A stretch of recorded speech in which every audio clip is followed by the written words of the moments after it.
Hari ini khotbahnya singkat saja. Ya. Jadi tema pada hari ini yaitu api Roh Kudus yang mengubahkan hidup. Kita percaya hanya Roh Kudus yang mampu mengubah setiap pribadi demi pribadi. Besok kita akan memasuki hari Pentakosta, hari yang ke-50. Hari ketika Roh Kudus dicurahkan dengan dahsyat kepada gereja mula-mula. Tetapi ada satu hal penting yang harus kita pahami. Roh Kudus tidak turun hanya untuk membuat ibadah menjadi ramai saja. Roh Kudus turun untuk mengubah setiap pribadi demi pribadi. Banyak orang ingin mengalami api Roh Kudus, tetapi tidak semua mau diubahkan oleh api itu. Api Tuhan bukan hanya menghangatkan. Api Tuhan itu memurnikan. Hari ini kita akan belajar apa yang terjadi ketika api Roh Kudus bekerja dalam kehidupan kita. Yang menjadi poin pertama ibu-ibu dan teman-teman sekali yaitu api Roh Kudus memurnikan hidup kita.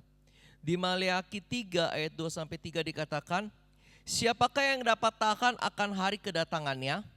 Dan siapakah yang dapat tetap berdiri apabila ia menampakkan diri? Sebab ia seperti api tukang pemurni logam dan seperti sabun tukang penatu.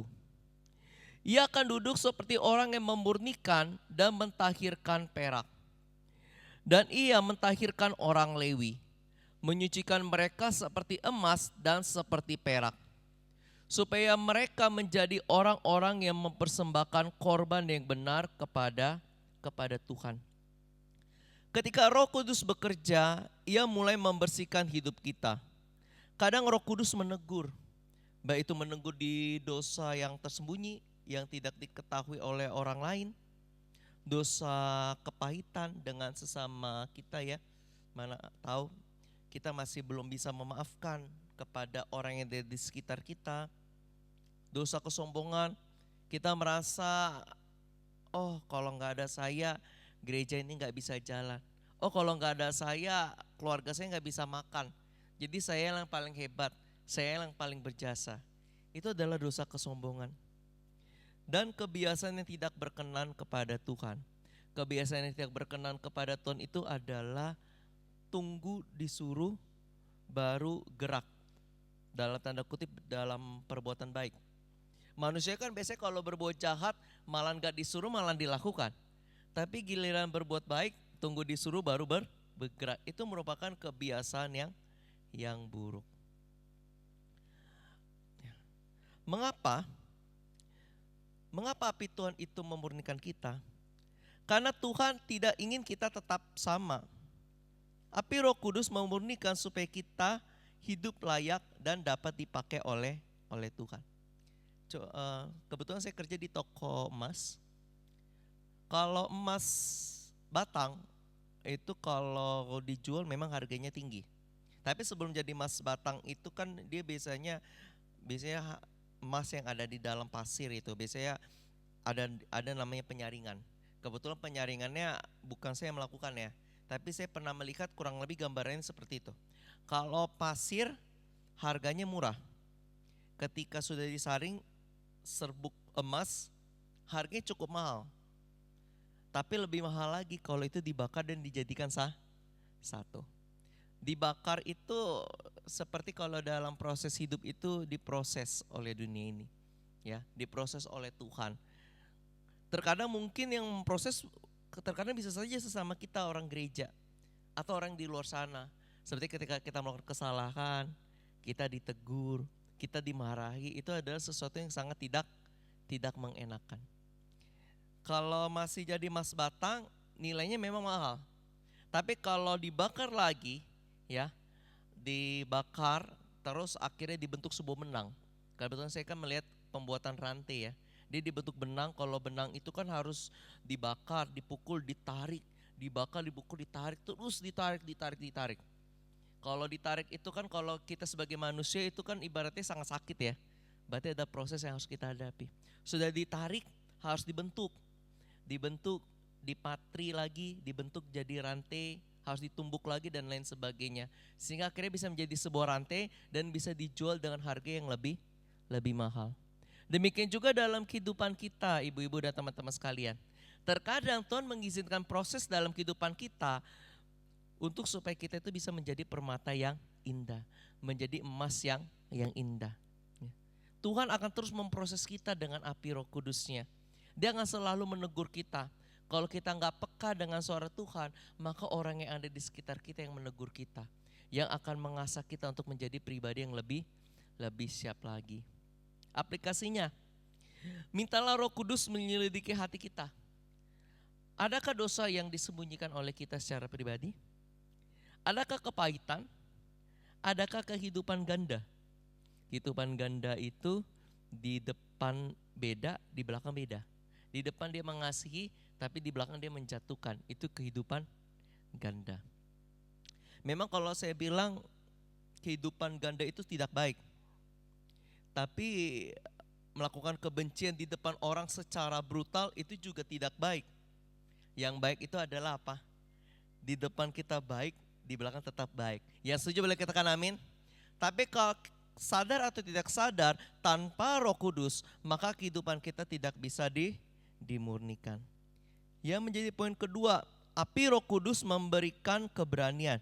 Di Kisah Para Rasul 4 ayat 31 dikatakan, dan ketika mereka sedang berdoa, goyanglah tempat mereka berkumpul itu, dan mereka semua penuh dengan Roh Kudus, lalu mereka memberitakan firman Allah dengan berani. Salah satu tanda orang yang dipenuhi Roh Kudus adalah keberanian secara rohani. Petrus yang dulu menyangkal Yesus 3 kali ya. Sebelum ember kokok, Petrus telah melakukan penyangkalan. Dia tidak menganggap Yesus itu adalah gurunya. Bahkan dia berkata, aku gak kenal. Kenapa? Karena pada saat itu gak ada Roh Kudus. Dan dia takut kalau Petrus waktu itu berkata kenal, mungkin bisa saja dia disalibkan bersama dengan Tuhan Yesus mungkin gitu. Tapi ketika dia dipenuhi Roh Kudus, maka Roh Kudus memberikan keberanian untuk dia bisa berkata-kata, memberitakan Injil kepada orang banyak. Akhirnya banyak orang yang diselamatkan dan mendengarkan bahwasannya Yesus sebagai Tuhan dan Juru Selamat. Roh Kudus mengubah orang yang takut menjadi berani. Bukan berani berbuat dosa ya, tapi berani berbuat kebenaran. Seperti waktu saya SMA, saya ditawari sebuah kunci jawaban kelulusan. Saya tolak. Kalau bukan karena Roh Kudus nggak bisa. Karena kan jujur ya, lebih enak nggak usah belajar, dapat kunci jawaban, kerjakan soal, lulus gitu ya. Tapi saya nggak mau terima. Saya apa adanya. Dan puji Tuhan, Tuhan membuat saya lulus. Kalau bukan Roh Kudus tentu saya akan terima. Tapi karena Roh Kudus, maka saya berani untuk melangkah. Yang kedua, orang lemah menjadi kuat. Terus yang ketiga, orang malu menjadi saksi Kristus. Anak-anak muda ya, ibu-ibu juga, ketika Roh Kudus memenuhi kita, maka kita akan berani bersaksi. Kita akan berani berbicara di depan umum. Kita akan berani menyatakan bahwasannya Yesus yang kita sembah adalah Allah yang hidup. Ketika kita ditunjuk doa syafaat di depan, mungkin kita ditunjuk untuk maju ke depan untuk memberitakan firman Tuhan, gak ada lagi namanya ketakutan. Kenapa? Karena Roh Kudus yang menyertai kehidupan kita. Tetapi banyak orang percaya kenyataannya takut bersaksi, takut berbeda. Jadi kalau orang dunia berbuat dosa, ya kita ikut berbuat dosa. Ini lagi ngetren anak muda itu pakai pakaian seksi. Cewek-cewek itu suka pakai baju yang kelihatan pusernya gitu, agak naik gitu. Itu lagi ngetren. Apa pendeta kalau nggak ikut kayaknya nggak keren. Enggak gaul. Banyak tren-tren yang kita ikuti yang akhirnya kita jauh daripada Tuhan. Kalau tren yang rohani, contoh lomba-lomba melayani Tuhan, lomba-lomba menyenangkan hati Tuhan, itu luar biasa. Tapi tren zaman sekarang membawa kita jauh daripada Tuhan. Yang ketiga, yang paling parahnya, takut hidup benar. Tetapi Roh Kudus memberikan keberanian surgawi. Contohnya seperti seekor anak singa di tengah gerombolan kambing. Dia merasa dirinya lemah. Karena dia masih kecil kan, dan gak ada kawanannya. Tiba-tiba datang orang tuanya mengaum dengan sangat gagahnya. Akhirnya dia tahu identitasnya, bahwasannya dia adalah singa yang sangat gagah perkasa. Demikian juga dalam kehidupan kita. Kalau Tuhan Yesus tidak mengaum, tidak masuk dalam kehidupan kita, tidak mengirimkan api dalam kehidupan kita, maka kita akan takut menjadi saksi. Kita akan takut untuk membawa dampak. Kita hanya berdiam diri. Ya sudahlah, hidup ya hidup. Seperti kerbau. Kerbau kan hidup ya sekedar hidup. Kalau nggak dicambuk dia nggak akan membajak sawah. Kalau orang yang nggak dipenuhi Roh Kudus hanya berpikiran, ya udah hidup sekedar hidup. Tapi ketika orang dipenuhi Roh Kudus, maka dia ingin berdampak. Maka dia ingin belajar menyenangkan hati Tuhan. Maka dia tahu identitasnya, bahwasannya dia adalah anak raja di atas segala raja. Aplikasinya dalam kehidupan kita, berdoalah, Roh Kudus berikan kita keberanian untuk hidup benar dan bersaksi. Bersaksi gak harus memberitakan firman Tuhan, walaupun itu sangat baik. Tapi terkadang bisa juga bersaksi dari kesaksian kehidupan kita, perbuatan baik kita. Dan kalau memang Roh Kudus menyentuh hati kita, mungkin kita bisa memberitakan firman Tuhan, menyatakan Yesus yang kita sembah adalah Yesus Allah yang benar, Allah yang dahsyat, Allah yang sanggup menjawab segala kebutuhan kita, Allah yang selalu ada ketika kita sedih.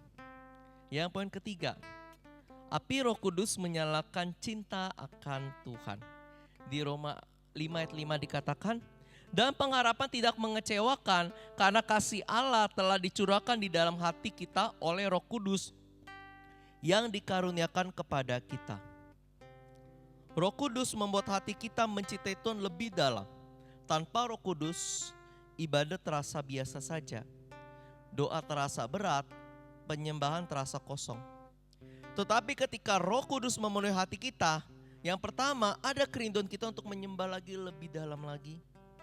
Ada rasa lapar akan firman Tuhan dan ada cinta kepada hadirat Tuhan. Seperti tanah ya.